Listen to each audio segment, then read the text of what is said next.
আসসালামু আলাইকুম। Paradoxical circuit এর পর্ব ৫ এর সকলকে স্বাগত জানাচ্ছি আমি শম্পা। আজকের পর্বের নাম তাদের অন্তরে আল্লাহ মোহর মেরে দেন। সত্যিই কি তাই? বিশ্ববিদ্যালয়ের কেন্দ্রীয় লাইব্রেরিতে বসে বই পড়ছিলাম। সাজিদ পড়ছিল অ্যান্থনি মাসকারেনহাসের দ্য লেজেসি অফ ব্লাড বইটি।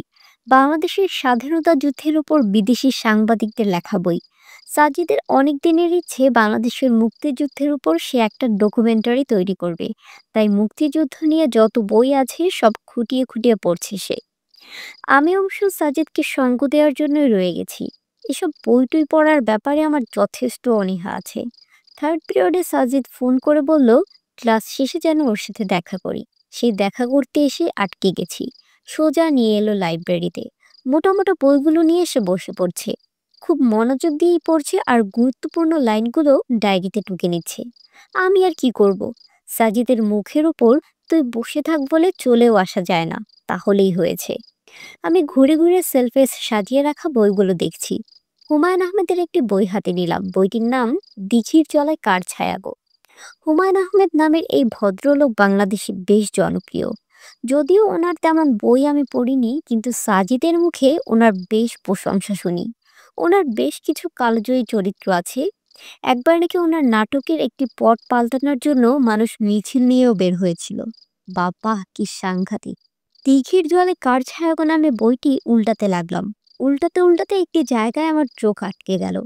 বিবর্তনবাদের জনক চার্লস ডারউইনের ব্যাপারে কিছু একটা লেখা। পড়তে শুরু করলাম। আহসানকে পেয়ে শওকত সাহেব আনন্দিত। তিনি নতুন একটা বই পড়ছেন। বইয়ে বিবর্তনের জনক ডারউইন সাহেবকে ধরাশায়ী করা হয়েছে। তার পূর্বপুরুষ বানর। এটা তিনি মেনে নিতেই পারছেন না। তখন সমস্যার সমাধান হয়েছে। তিনি আহসানের দিকে ঝুঁকে বললেন, তুমি ডারউইনবাদে বিশ্বাস করো? আহসান বলল, জি চাচা করি। তোমার বিশ্বাস তুমি একটা যে কোনো ভালো ডাস্টবিনে ফেলে রেখে আসতে পারো? আহসান বলল, জি আচ্ছা। পুরো বিষয়টা না জেনে শুনে জি আচ্ছা বলবে না, আগে পুরো বিষয়টা শোনো। আহসান হতাশ ভঙ্গিতে পুরো বিষয়টা শোনার জন্য প্রস্তুত হলো। সহজে এই বিরক্তিকর মানুষটার কাছ থেকে ছাড়া পাওয়া যাবে না বলেও মনে করা হচ্ছে। শওকত সাহেব বললেন, তোমাদের ডারউইন থিওরি বলে পাখি এসেছে সরীসৃপ থেকে। তুমি এখন একটা সাপ ও ময়ূর পাশাপাশি রাখো। চিন্তা করো, ময়ূরের পূর্বপুরুষ সাপ, যে সাপ এখন ময়ূরের প্রিয় খাদ্য। বলো, তোমার কিছু বলার আছে? এই মুহূর্তে কিছু বলার নেই চাচা। মনে মনে ১০-এর উপরে ৯৫০টা শূন্য বসাও। এই বিশাল প্রায় অসীম সংখ্যা দিয়ে এককে ভাগ করো। কি পাবে জানো? শূন্য। এটা হলো অ্যাটমে অ্যাটমে ধাক্কাধাক্কি করে ডিএনএ অণু তৈরির সম্ভাবনা। মিলার নামের কোন এক বিজ্ঞানীর নাম শুনেছ? ছাগল টাইপের সায়েন্টিস্ট। না চাচা, শুনিনি। ওই ছাগলটা ১৯৫০ সনে একটা এক্সপেরিমেন্ট করে অন্য ছাগল সায়েন্টিস্টের মধ্যে একদম হইচই ফেলে দিয়েছিল। ছাগলটা কি করেছে? ল্যাবরেটরিতে আদি পৃথিবীর আবহাওয়া তৈরির ঘন ঘন ইলেকট্রিক কারেন্ট পাস করেছে। কিছু প্রোটিন অণু তৈরি করে বলছে এভাবেই পৃথিবীর প্রাণের সূত্র হয়। প্রাণ সৃষ্টিতে সৃষ্টিকর্তার কোনো প্রয়োজন নেই। এখন সেই ছাগল মিলারের বৈজ্ঞানিক মহলে হাসাহাসি চলে। লাইফ ম্যাগাজিনে কি লেখা হয়েছিল পড়ে শোনাই? চাচা আরেকদিন শুনি। জটিল কিছু শোনার জন্য আমি এই মুহূর্তে মানসিকভাবে তৈরি নেই। জটিল কিছু না, জলবৎ রং। মন দিয়ে শোনো। শওকত সাহেব পড়তে শুরু করলেন। আহসান হতাশ চোখে জানালা দিয়ে তাকিয়ে রইল। এইটুকু পড়ে আমি বেশ আনন্দ পেলাম। লেখক হুমায়ুন আহমেদ এখানে ব্যাটার ডারউইনকে এক হাত দিলেন।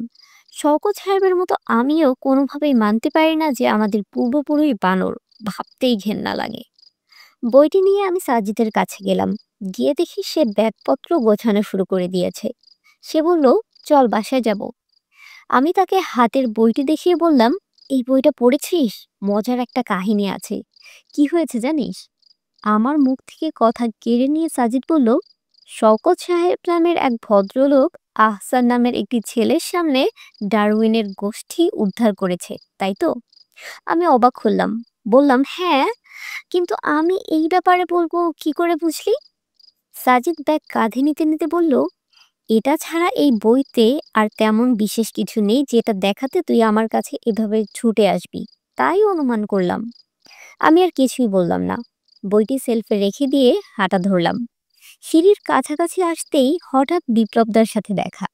ওনার সাথে শেষবারের মতো দেখা হয়েছিল ওনাদের বাসায়। সেবার সাজিদ আর বিপ্লবদার মধ্যে কোয়ান্টাম ফিজিক্স নিয়ে যা বিতর্ক হয়েছিল সেটা দেখার মতো ছিল। বিতর্কে বিপ্লবদা সাজিদের কাছে গোহারা হেরেছিল। সেটা ভাবতেই এখনো আমার পৈশাচিক আনন্দ হয়। আমাদের দেখেই বিপ্লবদা হেসে দিলেন, কিছুক্ষণ কথাবার্তা বললেন। এর মধ্যে হঠাৎ করে বৃষ্টি চলে এলো। মধ্যাকাশে সূর্যিমামা তখনও বহাল, তবিয়তে জলজল করছে। আবার ওদিকে বৃষ্টির বিশাল বিশাল ফোঁটা। গ্রাম্য লোকজনের কাছে এই বৃষ্টির একটা মজার ব্যাখ্যা আছে। তারা বলে শেয়ালের বিয়ে হলে এরকম বৃষ্টি হয়, রোদের মধ্যেই বৃষ্টি।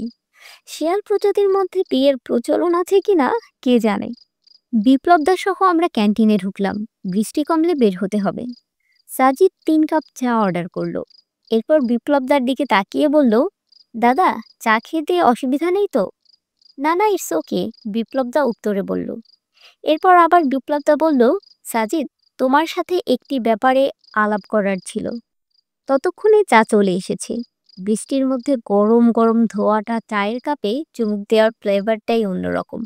সাজিদ তার চায়ের কাপে চুমুক দিতে দিতে বলল, হ্যাঁ দাদা, বলুন কোন টপিক? বিপ্লবদা বলল, ওই যে তোমরা যে বইটাকে স্রষ্টার বাণী বলো সেটা নিয়ে, কুরআন। সাজিদ বলল, সমস্যা নেই, বলুন কি বলবেন। বিপ্লবদা বলল, কুরআনে একটি সূরা আছে, সূরাটার নাম বাকরা।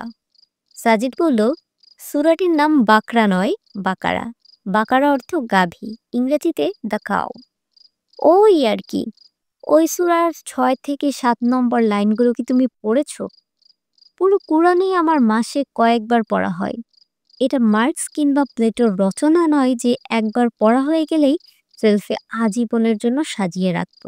বিপ্লবদা বললেন, ওই লাইনগুলোতে বলা হয়েছে, verily those who disbelieve, it is the same to them whether you warn them or do not warn them, they will not believe.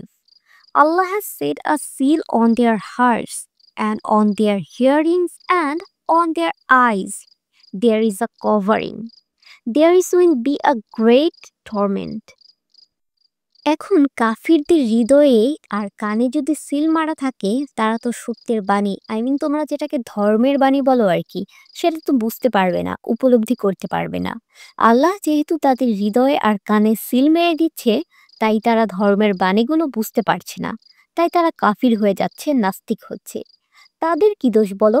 আল্লাহ তো চান না যে তারা আস্তিক হোক। চাইলে তো তিনি নিশ্চয়ই হৃদয়ে আর কানে সিল মেরে দিতেন না। আবার শেষে এসে বলছেন তাদের জন্য আযাব অপেক্ষা করছে। এটা কেমন কথা? একদিকে সিল মেরে দিয়ে সত্য বোঝার থেকে দূরে রাখছেন, আবার ওইদিকে আযাবও প্রস্তুত রাখছেন। ব্যাপারটা কি ঠিক বলো? বিপ্লবদার কথাগুলো আমার কাছে খুব যৌক্তিক মনে হলো। আসলেই তো, এই আয়াতগুলো নিয়ে তো এভাবে কোনোদিন ভাবিনি। আল্লাহ তাআলা একদিকে বলছেন কাফিরদের অন্তরে মোহর মেরে দেন, আবার তাদের জন্য শাস্তির ব্যবস্থাও করে রেখেছেন। ব্যাপারটা কি? সাজিদ মুচকি হাসল। চায়ের কাপে শেষ চুমুকটু দিয়ে বলল, দাদা, ইসলামের ইতিহাস পড়লে আপনি এক শ্রেণীর মির্জাফরদের কথা জানতে পারবেন। এরা করতো কি জানেন? রাসূল সাল্লাল্লাহু আলাইহি ওয়াসাল্লামের কাছে আসতেন। হাতের মুঠির মধ্যে পাথর নিয়ে বলতো, মুহাম্মদ, আমাদের হাতের মধ্যে কি আছে বলতে পারলে আমি এক্ষুনি ইসলাম কবুল করব। দেখি তুমি কেমন নবী। রাসূল সাল্লাল্লাহু আলাইহি ওয়াসাল্লাম হাসতেন, হেসে বলতেন, তোমার হাতের জিনিসই বলুক সেগুলো কি। তখন পাথরগুলো কথা বলা শুরু করত। এটা দেখে সেই লোকগুলো খুব অবাক হতো। অবাক হয়ে বলতো, এ তো সাক্ষাৎ জাদুকর, এই বলে পালাতো। অথচ তারা বলেছিল হাতে কি আছে বলতে পারলেই ইসলাম কবুল করবে। কিন্তু তারা রাসূল সাল্লাল্লাহু আলাইহি ওয়াসাল্লাম তাদের পরীক্ষায় পাশ করে গেলে তাকে জাদুকর, জ্যোতিষী ইত্যাদি বলে চলে যেত, মুনাফিকি করত। এসব আয়াতে মূলত ওই শ্রেণীর কাফিরদের কথাই বলা হয়েছে, যাদের সামনে সত্য উদ্ঘাটিত হওয়ার পরেও তারা অস্বীকার করত। বিপ্লবদা বললেন, কিন্তু অন্তরে মোহর মেরে দিয়ে তাদের সত্য জানা থেকে বঞ্চিত করে আবার তাদের শাস্তি দেওয়াটা কি ঠিক? মোহর আল্লাহ তাআলা ইচ্ছে করে মেরে দেন না, এটা সিস্টেমেটিক্যালি হয়ে যায়। বিপ্লবদা হাসা শুরু করলেন, বললেন, ভেরি ইন্টারেস্টিং। সিস্টেমেটিক্যালি সিল পড়ে যায়। সাজিদের এই কথাটা আমার কাছেও শিশুসুলভ মনে হলো।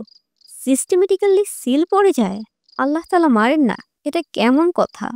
আয়াতে তো স্পষ্টই আছে আল্লাহ তাদের হৃদয়ে মুকর মেরে দেন। সাজিদ বলল, দাদা, ধরুন আমি বললাম যারা খাবে না বলে সিদ্ধান্ত নিয়েই ফেলেছে, আপনি তাদের খেতে বলুন আর নাই বলুন, তারা কোনোভাবেই খাবে না। আল্লাহ তালা তাদের দেহ শুকিয়ে দেন, তাদের শরীরের রোগ প্রতিরোধ ক্ষমতা কমিয়ে দেন, তাদের জন্য রয়েছে কঠিন অসুখ। খেয়াল করুন, এখানে তারা অসুস্থ হচ্ছে, তাদের শরীরের রোগ প্রতিরোধ ক্ষমতা কমে যাচ্ছে, তারা কঠিন অসুখে পড়তে যাচ্ছে। কেন এসব হচ্ছে? আল্লাহ তাআলা কি ইচ্ছে করেই জোর করেই তাদের সাথে এগুলো করছে?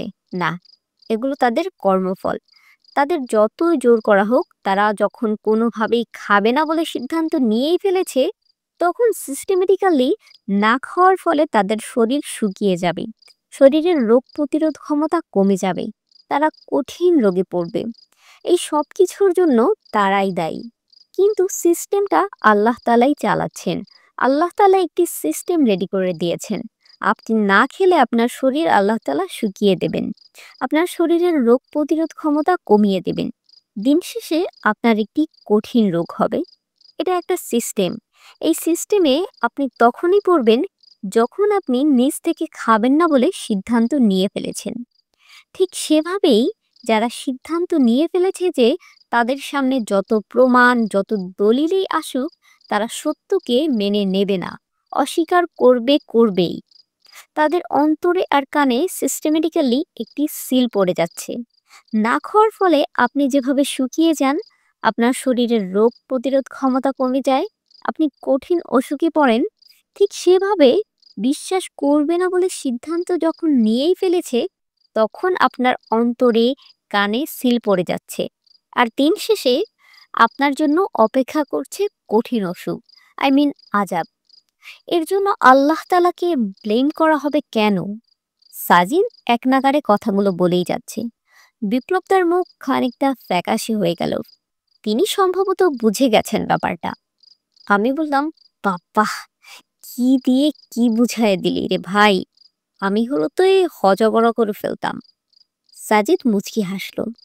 বৃষ্টি অনেকক্ষণ আগেই থেমে গেছে। আমরা বিপ্লবদার কাছ থেকে বিদায় নিয়ে বেরিয়ে এলাম। প্যারাডক্সিক্যাল সাজিদের পর্ব ৫ আজকে এখানেই শেষ করছি। ইনশাল্লাহ আগামী দিন পর্ব ৬ নিয়ে আপনাদের সামনে হাজির হব। ততক্ষণ পর্যন্ত ভালো থাকবেন, সুস্থ থাকবেন। আর ভালো লাগলে অবশ্যই লাইক, কমেন্ট এবং শেয়ার করতে ভুলবেন না। আর যারা এখনো আগের পর্বগুলো শুনেননি, তারা অবশ্যই শুনে নেবেন। আল্লাহ হাফেজ।